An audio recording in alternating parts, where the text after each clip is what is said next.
I read a great blog post by a soccer coach named Todd Bean yesterday, and it kind of reflected more reasons why a games approach is useful in terms of skill development. So essentially, he asked the question: what if you had to write up a list of all the skills that a basketball player needs to be able to do in a game?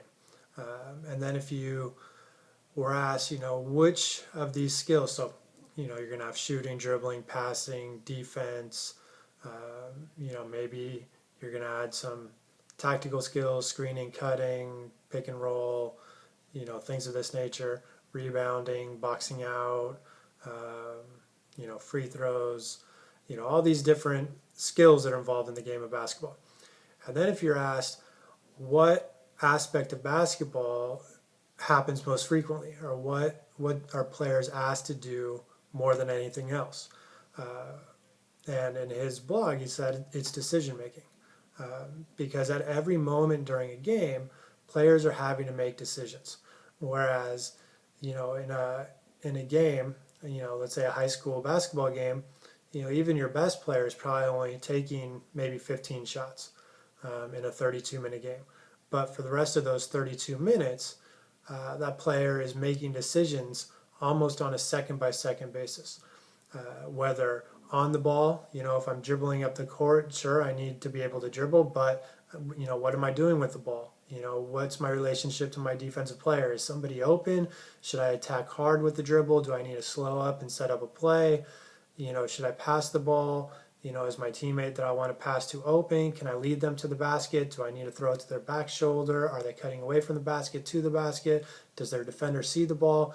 These are all decisions that I'm making, while I dribble, and they're happening, one after another, after another, after another. Once I pass, then I have to decide, what do I do next? Do I stand still? Do I go set a screen? Do I screen away from the ball? Do I cut to the basket? Am I simply trying to get out of the way? Am I trying to get open myself?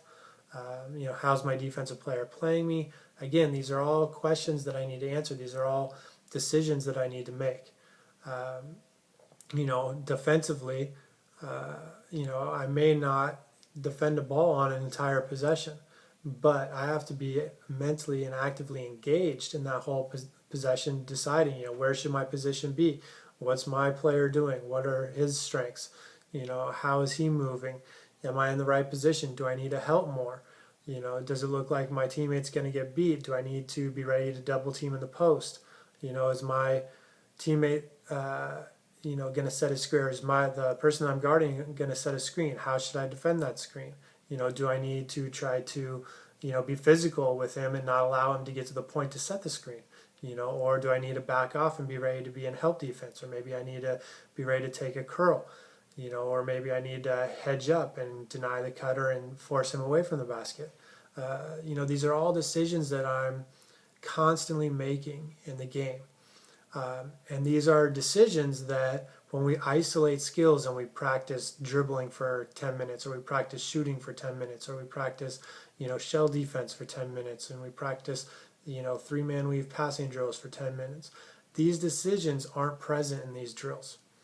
And so we're spending a lot of time working on individual skills in isolated situations, but we're not spending a lot of time on decision making. And then when you ask coaches, well, what do your players need to do better? Well, we need to make better decisions. Every coach always talks about decision making, how important it is, how their team needs to improve on the decisions that they make, how mistakes that happen during the game were made because of poor decision making, or we just didn't see the court well enough, or however they phrase it. But a lot of mistakes, or most mistakes, come back to the decisions that we make. And even something like shooting percentage is even affected by the decisions that we make in terms of what shots we take. That is a decision. And so we talk about the importance of having a high basketball IQ and having good decision makers on the court, but then we spend most of our practice time in these isolated situations where we're not engaging in this decision making process. And so we have this disconnect between what we say is important and what we actually do. And so we think that if we can shoot the ball better and we dribble better, we'll automatically make better decisions, even though we're never practicing the decision-making process. And instead of spending more time in these isolated technique-type drills, we need to spend more time engaged with the constraints of the game and the behaviors that it takes to make these decisions in the game, so that decision-making will improve. And by spending more time in 2-on-2, 3-on-3, 4-on-4, or 5-on-5 situations, or transition, even 2-on-1 or 1-on-2, since those are things that are going to happen in a game, advantage, disadvantage situations, we can improve decision making because players get more experience, they get more practice actually making decisions. And if we say that to get better at shooting, we need to take more shots, well, to get better at decision making, we need to make more decisions. And so that shouldn't just happen in games, it should happen in practice as well. And so playing these small-sided games is an opportunity to not only practice the technical skills, the shooting, dribbling, passing, and practice them in task representative situations, but it's also the opportunity to include this decision-making element and really get practice with multiple repetitions of actual decision-making. And so if we want better decision makers, we need to allow players to make more decisions. And so this requires using drills that incorporate decision making, as opposed to isolating each skill and separating each skill out just to focus on the technique of that skill. So I agree with what Coach Bean was saying in his article, that the most prevalent skill that we need in the game is decision making, both offensively, defensively, with the ball, without the ball.